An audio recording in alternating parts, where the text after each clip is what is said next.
Good afternoon, everyone. Welcome back to the Smarter Together webinar series hosted by Georgia Tech's Smart Cities and Inclusive Innovation team. We started this series to connect with you with important information about community impact projects that are happening across the state of Georgia.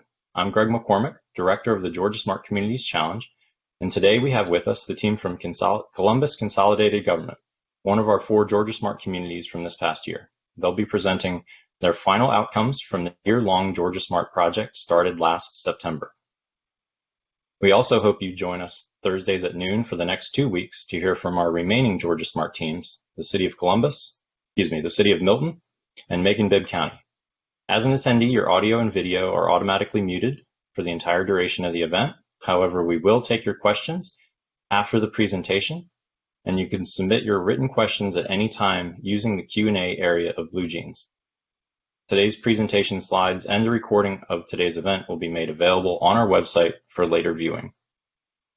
Our 4 Georgia Smart teams would have presented their final presentations at our fall workshop, which was originally scheduled for today, but we're very happy to have them present to you virtually throughout the month of September. So again, welcome, and please enjoy today's presentation from Columbus Consolidated Government on their Smart Uptown region. I'd now like to welcome John Broom, Assistant IT Director of Columbus and Project Lead, to kick off their presentation. Welcome, John. Thank you, Greg, and it is great to be with you today, attending from wherever you are. It was enjoyable to watch the presentation from Woodstock last week and look forward to Milton and Macon upcoming. We are from Columbus Consolidated Government. We had a project where we wanted to improve our Smart Uptown, and we felt like doing that through the Smart Cities Challenge was a great way to accomplish the goals that we have for Uptown. Just thank Georgia Tech and others for the opportunities that have been presented for us along that line. So on the next slide,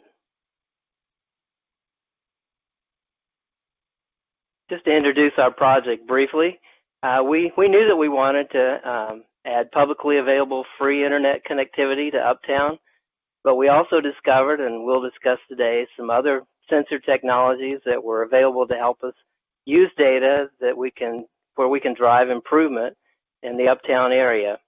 As a part of that, we wanted to communicate the vision with local leaders. We certainly believe that the business leaders in the area are critical to the success of any project that we would do here. They're the ones that have invested their time, their money, and their energy, and of course they have the greatest stake in Uptown's success. We wanted to implement backbone infrastructure that would better serve the citizens of Columbus and its workers. And we're going to talk today more about how we've already done so and will continue to build out the infrastructure that drives our desire for a more connected Uptown, and not only Uptown, but Columbus as a whole.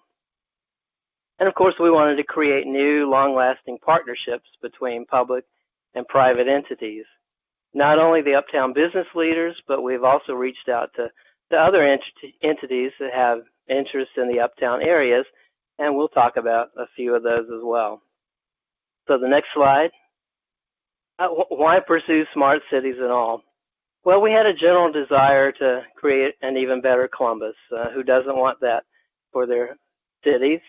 Uptown has undergone many great changes, revitalization of the area. There's been an increase in investment to generate tourism for Columbus. We really wanted to get from that top picture that you see there to the bottom picture, and that does show some of the work that's been done in Uptown. And we're working very quickly to get that done. There's hotels that are under construction in Uptown, and so we're looking for a lot more visitors in Uptown through tourism and also through business conventions. Support from the executive staff level. Our mayor, Skip Henderson, our city mayor, Isaiah Hughley, encouraged and fully supported our application for this grant.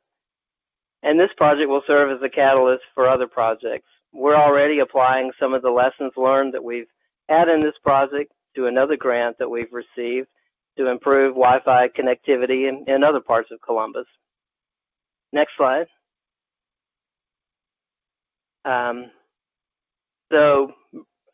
Briefly, just according to the latest census, Columbus is the third most populated city in Georgia. We were the first in the state to consolidate the city and county governments. We're located way down yonder on the Chattahoochee River, as the Alan Jackson song says.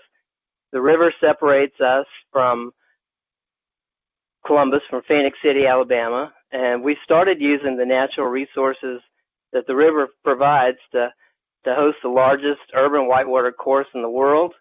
And then older structures like what you see here were used in the mill industry. They're being converted to residential and also to commercial lofts. Next slide. So these are just some more views from the Uptown. Was there one before this one? There we go. This one shows the rafting on the Hooch and also the Columbus River Walk. And then finally, the next slide shows some other areas of Uptown, including an aerial view from where we work, the Government Center Tower. The next slide. Our proposal really had 7 main goals, and I'm not going to go through all of them. But what I did want to point out is that we felt like we were very successful on each. We feel like, though, that we could do more on items 4 and 7. Mainly this was due to the pandemic. It really became difficult to gather a lot of the kind of data that we needed for a full analysis. And any data that we would have gathered during this time wouldn't have been very typical of the pre-pandemic environment. So those are 2 areas that we feel like we can continue to work on and improve upon. The next slide. Our project goals from the beginning have been to get free public Wi-Fi up and running in Uptown. So we wanted to build out that connectivity infrastructure. We want to use data to help make decisions that will impact economic development. We also wanted to increase public safety, in particular safety for our pedestrians, our walkers, our joggers, and we've identified other types of visitors that come to the Uptown area. And of course, we wanted to also expand partnerships between public and private entities. The next slide. This was our project team, and I just want to introduce some of those people to you. I'm John Broom. I'm the project lead. I report to Dr. Forrest Tolley. He is a community lead and also the IT director for Columbus Consolidated Government. I was not employed with the city at the time this project was awarded and began, so it was really Dr. Tolley's leadership and vision that guided us into applying for this grant and also getting things started. Scott Evans has been the backup project lead, but by and large has done the lion's share of the work, and that includes others that did so as well, and that's Darian Redmond, Jeremy Miles, and Andrew Lesh, who were members of the team. We have had an incredibly fabulous team from Georgia Tech. Dr. Netta Mohammadi, Dr. John Taylor, Dr. Russell Clark have just been phenomenal, and the support that they've given us and the work that they've done, and I certainly couldn't have asked for a better team to have worked with on this project. As a part of their team, they have the Georgia Tech graduate student, which is Dimitri Mavrokonidis. He's been helpful in guiding us with various presentations and work that has been just excellent. If you're part of the SMART community, maybe for next year and you're watching, maybe you'll get the chance to, as the first 2 years of communities have done, and that is to be able to interview and hire an intern for summer work, and Hong Lee was the person that we chose, and he did excellent work for us. As a part of our team in the community, we also reached out to Uptown Columbus.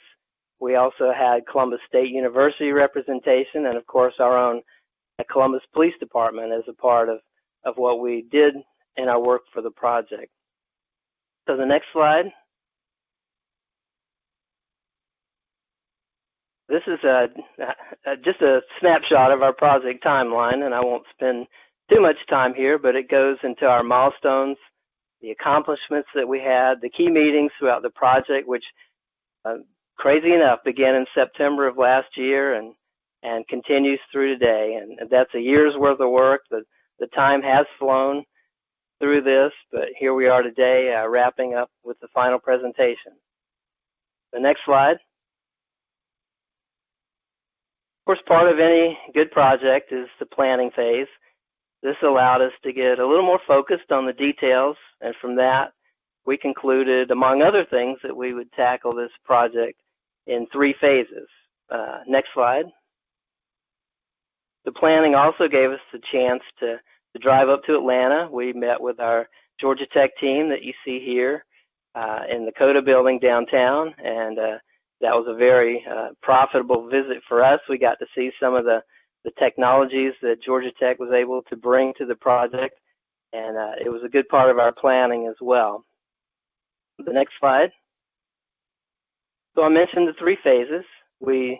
As we began to work on this, we decided that really, if we're talking about Uptown, which actually includes a little bit more than what you see there, but we thought it would be best to divide this up into the 3 different phases that you see here. The next slide shows a greater detailed look at phase 1. We have installed the array of things sensors at each end of the block that you see here, but this is Broadway, and this area is probably one of the most traveled parts of the Uptown area. It's where a lot of the business concentrates, although Uptown has a lot of other businesses, but much of it just seems to pack into this area, and so this seemed like the best place that we would want to start. Next slide. So Columbus was the first community of the 4 to host an on-site event, and that was back when you actually could host an on-site event. It was a 6-hour event. It was on December 16th of 2019, and it was actually held, you can see the inside of the venue there and then the outside. And this venue was really established to encourage innovative businesses and to host creative events and shows. And so we felt like it was the perfect place for us to gather together and discuss with our community and others that as we got our project kicked off, that this was the place that we wanted to show off and have our meeting. So the next slide, it will show some pictures of our walking tour that we had, and it also has a group picture of the people that were attending. The next slide shows how we use this event to host a poll of several different questions. People that were in attendance there responded to their thoughts on various things that we asked. What you see here is how would the city benefit from the implementation of smart city technology? What IoT devices do you think would benefit the community? And as they responded, we could see their answers. We were able to, of course, download this and use this to guide the direction of our project. So the next slide. So what we're going to do today, we'll discuss the 4 major areas of our project, and we have different members of the team that are going to be presenting. The first is the digital twin, then we'll move into the array of things units and the data dashboard that goes along with that. Integration, how those all work together along with the video data, and then the deployment of the Wi-Fi through the Uptown area. So with the next slide, I will turn over the presentation to Scott Evans, and he will discuss the digital twin. All right. Thank you, John. So one of the main components of this project was and still has been the development of a 3D digital twin. It's been largely a very GIS-centric data development process, really involving fine-tuning our 2D GIS data. For instance, we've incorporated a lot of existing data that we maintain here at the city level, as we are an enterprise GIS shop, but we've also had to create and manipulate a lot of new data from scratch as well. One thing I do want to note is that our Smart Community Core intern, Hong Lee, played a pretty crucial role in this data development process. Without his assistance, I don't think we would have accomplished many of the things that we wanted to get accomplished. Not only was he tasked with creating new features, but also refining existing data as well, 3 points and building footprint polygons being pretty good examples. But I'll explain a little bit in a little bit more detail in the next slides. Okay, so here is kind of a high-level view of the digital twin layers that we either use to create data or data that we created or refined. On the left-hand side, we have two different types of terrain data sets. Those were both derived from LiDAR data, and we were also able to create elevation models from it. Kind of the key takeaway with these two data sets is the one on the top is ground level, so like pavement on the ground essentially, and the one below it is roof tree level terrain. So those two layers are important for calculating heights of buildings and heights of things like tree points as well. In the middle column at the top, you see building footprints. That's a good example of something that we maintain here for the entire city. Unfortunately, the layer that we had available wasn't refined enough for us to make a 3D model out of it, and that's where Hong help really came into play. He was able to help us do some analysis and some manipulation of the data to create 3D models. Below, we have a data set called street furniture points, and street furniture is essentially features that you would see on the city right away, things such as trash cans, light poles, benches, things of that nature. And this is a great example of a data set that we actually had to create from scratch. In fact, we used an application loaded onto a smartphone called ArcGIS Collector. It's an Esri product. Esri is our GIS software vendor, and we manually captured that data out in the wild, so to speak. Not only were we able to capture the attribution, but we were able to capture images as well, and we captured over 1,000 points. Speaking of points, the next column, you have tree points, and that is another great example of something that we had to create from scratch. Not only did we have to drop the centroid where every tree was located in the Uptown area, but we also used our elevation models to do some analysis to capture the height of each tree and also the approximate canopy width. And then below, we have the roadway layers. Think of navigable roads, your named streets, but even unnamed streets too, things such as parking lots and driveways. Most of the features were located on the ground, but there were some areas where we could explore some 3D modeling with things such as bridges. We do have two bridges that actually go over to the west into Phoenix City, Alabama. The next slide, please. So this video right here is just an example of how we perform some analysis. For this particular instance, we're actually doing a calculation on the building footprints to capture the height of each building. In this particular step, we're creating some random points that are draped over each building polygon. Then with these cluster of points, we're actually going to go and take our elevation model and add some surface information to it in the form of a z-value, which is height in feet.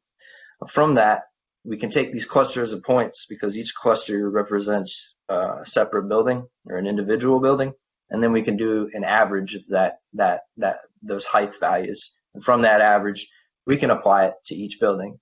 Now, there is a limitation with this whole process that I've described. It works beautifully for buildings that have flat roofs, and we have a fair number of those types of buildings in the Uptown area, but we also have a good number of houses. We have a good number of churches. There are a ton of sloped roofs, and that's where Hong's assistance as an intern really came into play. We were actually able to take what we're showing right now and further refine it. So one of the points I do want to make here is that while this was some analysis we did early in the project, it was kind of like a living document, so to speak, in that we were able to refine our processes. Go on to the next slide. And one thing I should have mentioned, all the work that we were doing inside of the GIS, we were using a desktop software program called ArcGIS Pro, which is another Esri product. And in the previous slides, I mentioned that we did our editing of 2D data. I just focused on the 2D side of things. but eventually we wanted to get to 3D. To do that, we actually had to use yet again another Esri product called City Engine. That allowed us to generate and extrude 3D features.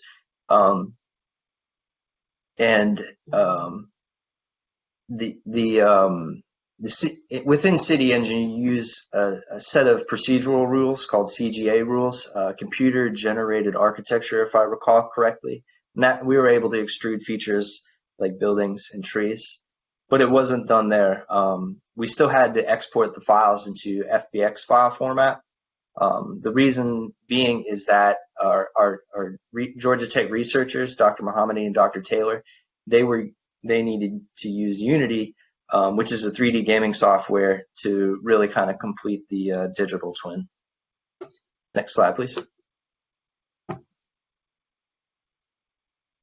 All right, so in this particular slide, I just kind of wanted to show off the difference between the 2D and the 3D. At the beginning, that was just an ortho top-down view of the 2D data, and now we've switched it to 3D.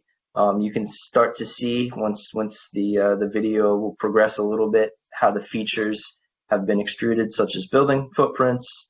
You have trees. You can see street furniture elements, of course, the roadway. And then you can also see items such as bridges. And you can see a lot of the work that Hong has done during his internship. One of the points I wanted to make here was the 2D and the 3D data are essentially the same. We just had the appropriate geometry and attribution to create these, to extrude these data sets. Next slide. And one point I wanted to make, for those of you who are interested in checking out the web page on the previous slide, at the top the URL is listed above. It is publicly available.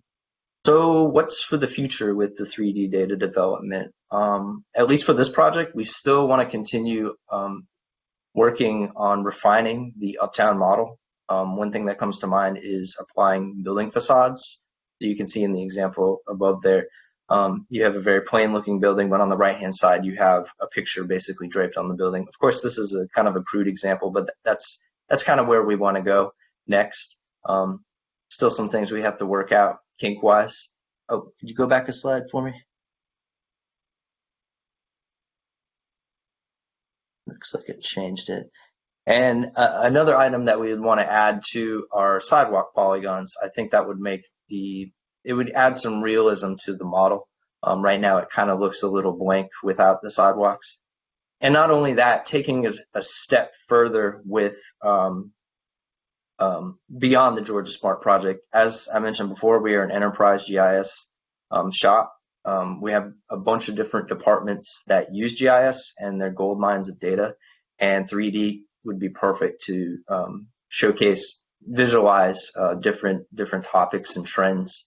For example, on the right-hand side, you have a series of parcels, property boundaries, and you can see they've been extruded in the air, not only by height related to their property value, but color too. And you can start to see things such as trends and different patterns. Next slide.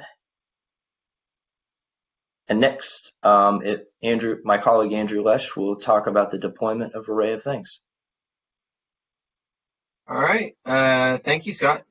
So moving on, we're going to start talking about the Array of Things. What these are modular nodes that are used to collect real-time data for academic and public use. What this allows us to do is track impact of environmental and infrastructure changes on activity in key locations such as along Broadway, which is the key focus of our phase 1. One key thing that we really liked about this is denizen privacy is priority with data collected. Obviously, with environmental data, nothing identifiable is collected there, but with the video samples that are collected, analysis is done in the node, and then that information is sent out. Only little snippets are collected on a periodic basis for calibration reasons, just to make sure everything's working the way it should be. And those are handled in a secure facility by authorized people at Argonne that have credentials and security clearance to handle them. A great thing about this is they have a very quick access API that handles 7 days of data. So our most recent observations are just a URL away. And then also for larger data sets, which we use to seed our in-house dashboard, there's bulk downloads available. At the bottom of the page, you can actually see their website describing array of things, and then also we've included the API link as well if you wanted to look into those. I will note that the API is well documented, so it's easy to start messing around with.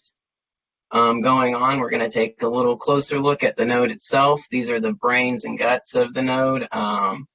If you look at the top left and the middle on the top, those are internal sensors for the node itself, measuring temperature, the pressure that the system's facing.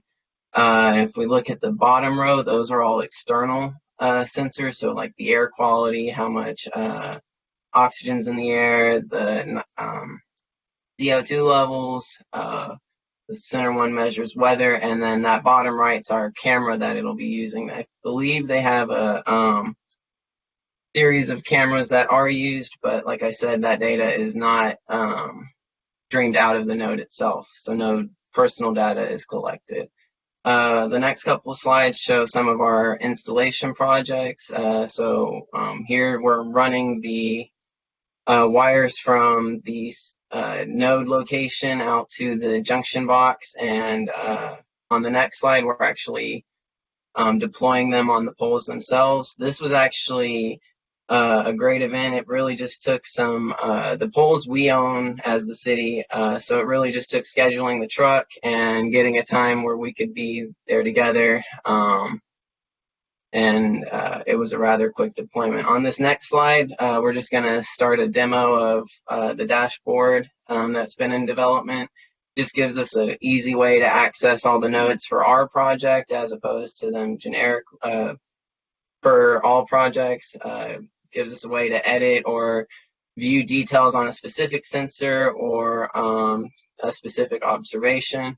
And then if we go to a node or an observation itself, we can view charts and generate reports in the future of the observation. So it splits them up, whether it's going to be an internal observation or an external, meaning environmental, or if it's measuring the system, so you have access to both of those for reporting purposes.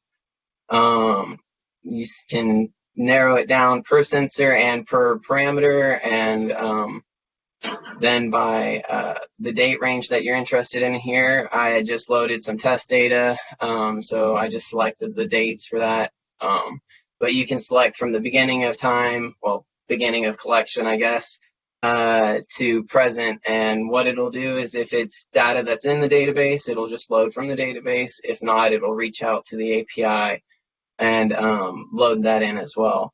It does some regressional analysis, currently only a third order polynomial regression to give you a kind of basic function where you could maybe plug in some time and get an expected value.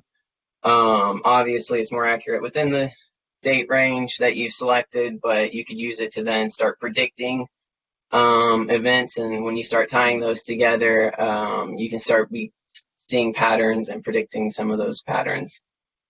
For the future of this, we're going to start working on the actual reporting side of it, where you'll be able to generate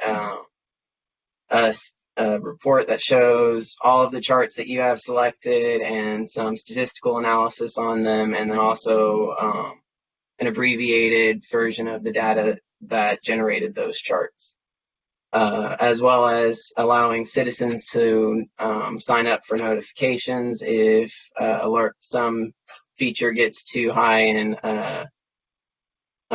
measurement, and we have various other items that we would like to incorporate into this. We would greatly love ideas if you come up with anything in the Q&A, or you can reach out to me in my contact information. You'll see that later on. Thank you, and I'm going to pass it off on this next slide to John Taylor to talk about integrating AOT data and the digital twin data. Thank you, Andrew. I'm a faculty member at Georgia Tech in Civil and Environmental Engineering, and it has been really exciting for Georgia Tech and our lab in particular to participate in this project with Columbus Consolidated Government, to work with a group that is so engaged in making their city smarter. It's been very refreshing and exciting. So you've heard about digital twins from Scott, which are the 3D digital representations of infrastructure. You heard about the array of things from Andrew that can provide the real-time data streams about infrastructure and about the surrounding environment. But we haven't heard yet about what happens when you integrate these together. We call that integration, and the analytical capabilities opened up by it a smart city digital twin. And so we'd like to share a short video now that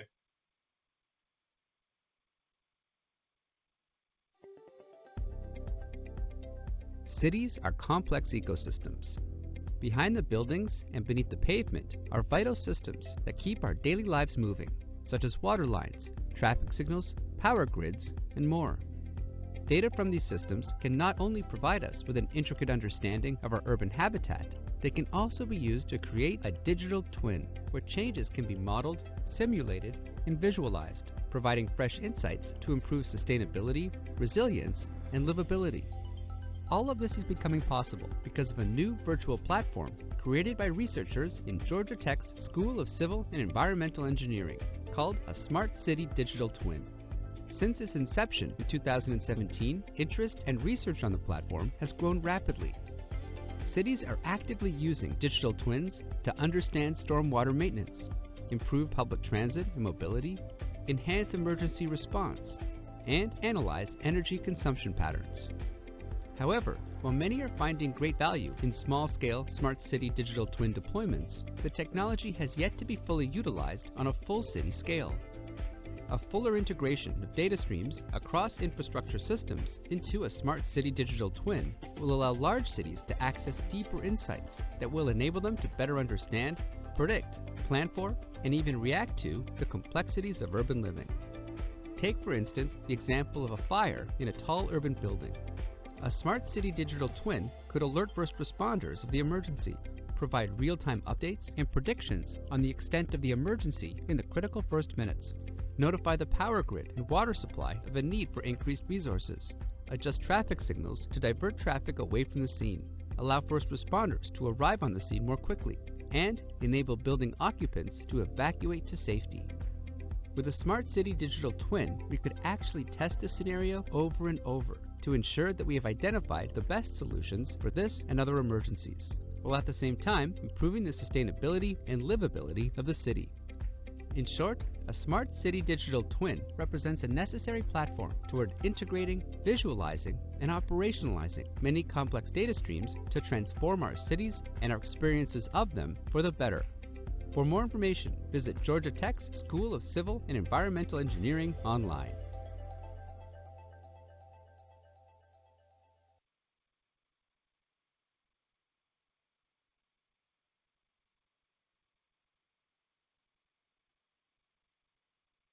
Thank you. I hope you enjoyed the video. Smart City Digital Twins are opening up many possibilities to improve sustainability, resilience, and livability in cities, but there are really few actual cases where Smart City Digital Twins are working in practice, and fewer that go beyond modeling and visualization to include simulation and become useful in practice. Next slide, please, Darian. So we set out to do an integration case study, creating a smart city, or in this case, a Smart Uptown digital twin, to model, visualize, and to simulate, in this case, citizen exposure to hazard. On the bottom right of the screen, you can see information about the AOT sensors installed.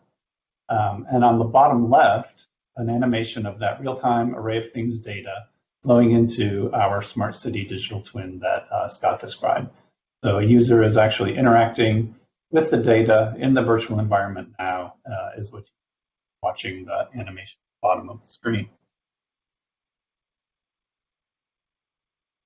And so in this case study, we tried to go beyond the core functionality to add in not just the AOT data with the digital twin, but also to bring in video data. So that's not what you see on the animation below, but what we're going to show you in this case study. We applied object detection and tracking using machine learning and computer vision. We used this to sense pedestrian and vehicular traffic that was going on at the intersections that we studied. And we used this information that we collected in order to simulate and predict community dynamics related to environmental conditions of citizen hazard exposure. And finally, we implemented and validated the case study to examine basically how well the Smart City Digital Twin can be used to forecast near future community dynamics, really getting to that kind of what if analyses, scenario analyses that were described in the video. And this really carries Smart City Digital Twinning to a new level from both a research and implementation standpoint. On this slide, you see basically why we chose citizen hazard exposure. The Columbus Homeland Security Office has put out information and alerts regarding extreme heat. In the middle is a screenshot from a news segment about how to stay safe in the summer heat. And then finally on the right is the mayor himself talking about heat safety and what you can do to prevent heat stroke in Columbus. What I'd like to do now is pass the integration case study discussion to Dr. Mohammadi, who will provide details about our actual results. Next slide, please.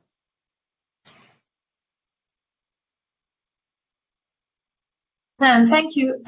I will touch point on the various aspects that we went deep dive into the analysis part.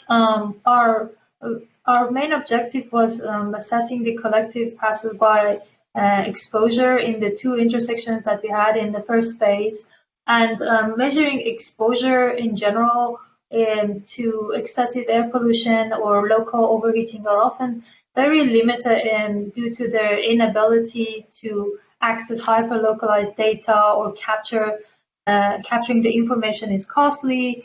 And also, the results are usually generalized at the city-wide scale or local. They're not local, they are statewide or citywide scales. So our focus was to sort of enable with this analysis the city government to have a better understanding of the changing conditions in different, in this case, the two intersections that we have, but in a larger scale, in different locations and public spaces of the uptown, to elevate the area's community safety, in this case, heat safety in particular. So in the slide, you could see the two intersections, and then the criteria that we used for this case study was temperature humidity index, which combines the temperature and humidity measures at each intersection. And in the graph in the middle, you could see the THI classifies the stress level at each intersection. In the blue is the 10th Street and the orange is the 11th Street.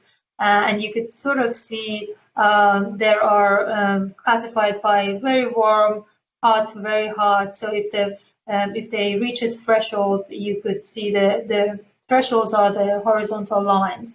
And then on the bottom left, in our methodology, basically we propose that this is not a well accurate measure for the heat exposure, especially in the hyper localized dimension. So we wanted to combine both the ambient data that we received from the AOT nodes that are installed in the two intersections and combine those with the camera data to integrate the occupancy of each intersection into our measurements, so that it's a more accurate measure of how the intersection is being used by the community and what is the criticality of the heat exposure in each intersections. On the bottom right, you can see a demo of our computer vision detection and tracking algorithm that we used for both 10th Street and 11th Street. We use the YOLO and deep sort algorithm to detect and track and maintain the passersby's information at each intersection during different hours of the day for the duration of the study. And then, so the idea was to weight the THI with this information, sort of with the occupancy that each intersection receives. And in the in the figure in the middle, you can sort of see that the 10th Street is receiving a little bit lower. Sorry, the 11th Street is receiving a little bit lower heat stress, but we argue that the intersection that receives higher number of passersby could potentially have higher rates of exposure, because it's not just the ambient data, but it's also how the community is using it. So in the next slide, I'll point out to this graph, which is the transformed version of the one above with the passersby weighted exposure. And you can see that the two intersections fluctuate over time, but generally this gives us a more accurate monitoring tool for each intersection in terms of how it's being utilized and what are the risks of heat exposure. So sometimes these do fluctuate over different hours of the day and different days of the week and so on. But in the next slide, I want to touch point on, can I have the next slide? On sometimes they fluctuate unexpectedly. For example, on the top right image, you can see that there was a protest in response to the George Floyd event that happened recently. And then in June 13, between 12 a.m. and 1 p.m., suddenly more than 600 passersby crossed that intersection within 1 hour, which that gives us like an indication of what can go wrong and what can happen if an event. And Columbus is famous for weekend events and a lot of activities and events that take place in Uptown area, which is a very popular neighborhood. So we also wanted to expand further and create a way to enable prediction of the future measures of heat exposure. So the government can have an idea of what could possibly happen and help them with their decision making. So we trained a forecasting model to enable this prediction of possible future scenarios and to facilitate this what if scenario based decision making and planning to answer questions such as like when and where people are less exposed or more likely to be influenced by the heat stress, and then using this information, how can we make decisions about different what if scenarios for such big events that are planned or unplanned that may happen, and the community will gather together and what are the risks that we could avoid. And as obviously in the picture, in the graph in the middle, you can see the forecasting model that we have trained with the data that we receive. So the historic data is shown on the left, and based on that historic data, we have forecasted what you see on the right. And obviously, as we gather more information and more data over time, this forecasting model becomes more accurate and will be improved and help us have a better understanding of what could potentially happen in the future, in the near future. And we also validated our results, so wonder how accurate that forecasting could be. And the picture on the bottom right, there's a true data versus forecasted model, and it gives us an indication of how good of a prediction it can be.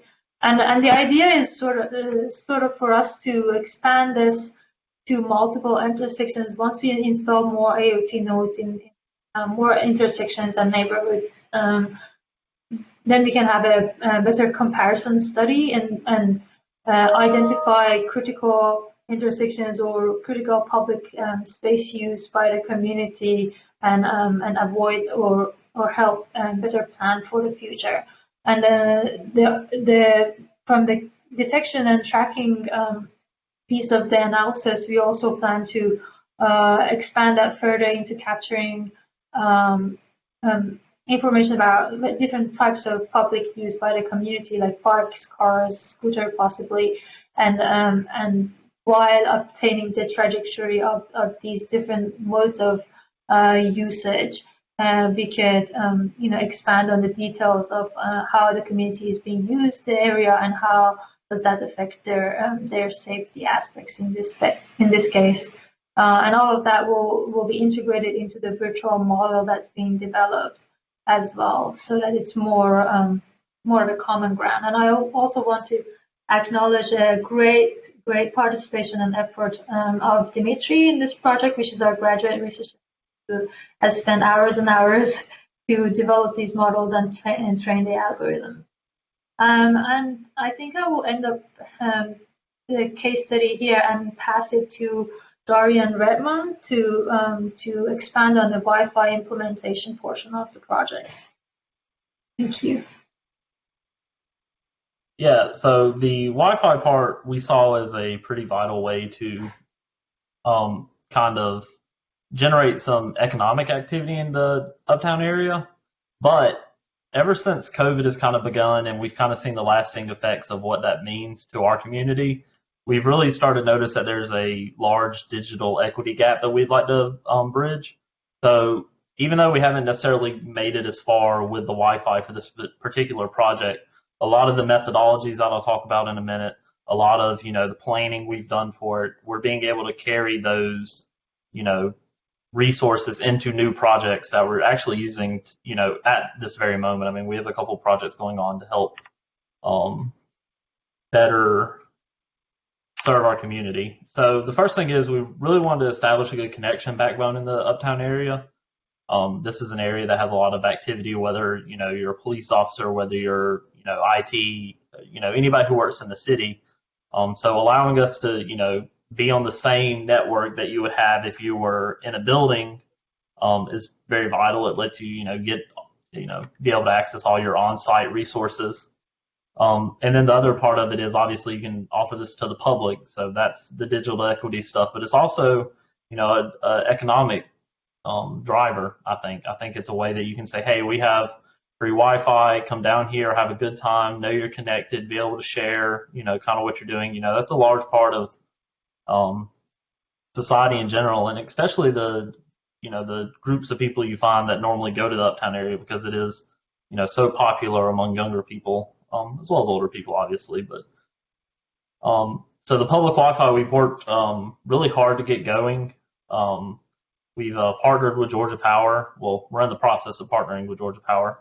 They've been a great help. We've had many productive meetings with them about how we can use light poles in the downtown area to put APs up. So actually, this slide right here is a good representation of that. These are the Georgia Power light poles, and then the slide, the picture in the bottom middle is actually one of the APs we have on a different building in a different part of the city, but the theory is the same. And the banners would actually be a good way for us to advertise kind of what we want to do with the free Wi-Fi, so people would actually know about it. So a big thing this project has done for me, especially working on the network team, is it's really helped us develop solid methodologies for how we want to plan our Wi-Fi deployment. Beforehand, we haven't really had a science-based approach to doing Wi-Fi deployment. We acquired a piece of software called Ekahau and the Sidekick, which, obviously in the pictures on the right there. It really lets you dive deep into the program. It makes for a lot more analytical development, and it really speed things up because the program will do the planning for you after you've kind of punched in your parameters, and those can be the numbers of devices. They have thousands of APs on there, and what kind of SLA you want to have in terms of connection speed. So we kind of went from the planning to implementing phase, and that's when our communication with Georgia Power really started to help. And then COVID happened, and it's affected a lot of things, a lot of negative things, obviously. But for us, just kind of following our safety procedures in the city and all that, it's hard to get together all the assets and all the people you need to really test something like this. Because you're talking about many different stakeholders coming together, which even though you're outside, it's still something that isn't a great idea. Something we're trying to stay away from, just at the moment at least. It's also led to a couple longer lead times on some of our vital equipment. So we're going to continue this part of the project, even past whatever the end date for the SMART project is, because it's something we all really think is vital to the project, and it helps every other part be more successful. And to talk about some of those challenges, I'm going to let Jeremy come on. He's had to work through a lot of these, and I think he can best explain kind of what we've been dealing with. All right, so I'm gonna be really brief so we've got time to have some Q&A. So some of the challenges that we've had during this event or during this class of the grant are really, of course, COVID. We'll talk about that. But one of our biggest partners was Uptown Columbus, and anybody who attended our on-site event in December met Ross Horner, who was the president and CEO, who really kind of took charge and was very passionate about this grant. He ended up leaving, and they just in the past couple weeks got a new president. So that was a big bummer on our part for not having that partnership. Also, some of the other things are developing new skills. So our GIS team and his team were not really educated on the 3D modeling. They were more of the 2D portion. So obviously they're very fast learners because you saw that amazing work that they did earlier in the presentation. So luckily them and Hong got together and really did great work there. Touch on the COVID-19 thing. Being an IT department, we were challenged with a lot of things. Providing networking equipment at people's homes so people could work remotely. One of the pictures in there that you see is a socially distanced council chambers that we had to stop everything we were doing and get that up and running. And anybody who's ever done AV before or any kind of networking like that, turning an arena into a televised council chambers is not an easy task. And on top of that, balancing our everyday duties. But I just want to say thanks to the whole team because we really got together and conquered this project like a great team. So I appreciate that. On to the next slide about, I think we had some more pictures. So we had a court system going live, multi-million-dollar court system going live in the middle of all this, which we had to train on. So we had to create socially distanced training labs. So just more stuff that got piled on us, and we did it. So just thanks to the whole team. Next slide was about future plans. We kind of covered this throughout the thing, so I'm just going to touch on a couple things. Building Wi-Fi and the other phase 1 and 2 and other parts throughout the city. Also, other funding opportunities that we are looking at is with Georgia Tech. We've applied for the National Science Foundation Civic Innovation Challenge grant. We are a Knight city, so a Knight Foundation might be able to help us out with some stuff. And then local partners like Uptown Columbus and other businesses downtown would be able to help us. One cool thing real quick, then we're going to get to the Q&A. We actually received another grant that has a lot to do with this. So it was a grant for Wi-Fi at some of our other city locations to assist students and parents as well to have some internet connection throughout the city. So that was a cool takeaway from that. On the next slide, wrapping things up, this is all of our contact information. If you have a question or you think of a question later, reach out to us. We're here to help. We want to help make this available for you and help you in your environments as well. With that being said, we got 5 minutes now, so I'm just going to turn it over to Greg and let's get some Q&A going so we can give you all an opportunity to speak. Great. Thanks so much, everyone. Great presentation. Really interesting project that you guys did over the past year. So again, if you do have any questions, please type them in the Q&A area. We had some questions come in offline.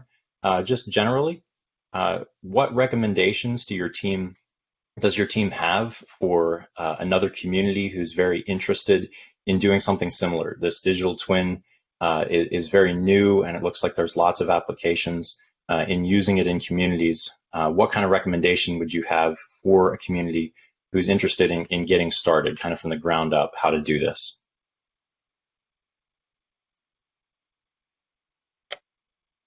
I can take that one if you'd like, or Scott. Yeah, I mean, I can speak a little bit on the GIS side. Depending on what department you're in, I mean, we're all in IT. I guess we had the benefit of our GIS is centrally housed in IT, but we also have a bunch of different departments throughout the city who are maintaining various layers. A lot of those core base layers helped out with development of the digital twin. So, I mean, it really was a team effort beyond just the team that's on this chat right now, or I mean, in this presentation right now. So that's really helpful. So reaching out to your GIS people. I know with our software vendor, Esri, they have a lot of free resources online. That's a lot of where I learned how to create some of the 3D magic y'all saw today. So. Just real quick from an operations side of it, I just want to say be flexible. That's the biggest advice, best advice I can give is be flexible, because your perfect laid plans aren't going to work. Yeah, I agree. I have some flexibility comment. Make sure you're also flexible in what you want to accomplish. Get input from the stakeholders, because you may find out that your great idea isn't exactly what the community wants, and so engaging the stakeholders early and using that information to guide the project like we did in this one is really helpful. Thanks, guys. So we got a question from Joe Gurton. Did you face any challenges in integrating disparate data sets into the digital twin model to ensure that it stays fresh going forward?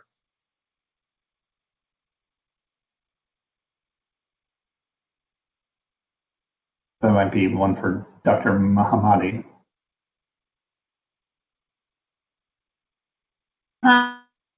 Yeah, we did have challenges going into integrating it. So we do have the initial piece of the AOT data was stored in a server that we have in the School of Civil and Environmental Engineering at Georgia Tech. And then we had issues with receiving the real-time data from the camera at the beginning, and then we facilitated those in terms of creating streamlines of data collection, and the efforts of I know Jeremy helped us a lot with collecting the data from the cameras. And in terms of suggestion moving forward is expect to have challenges and expect to spend some time facilitating those and overcoming those, because after that it will become easy immediately. Not immediately, well, after a time, but yeah, I don't know if that answered that question. We're certainly in week-to-week contact with the sensor provider to fix minor glitches in the real-time flow of data. So it is something that has to be managed. Excellent. Thanks, everyone.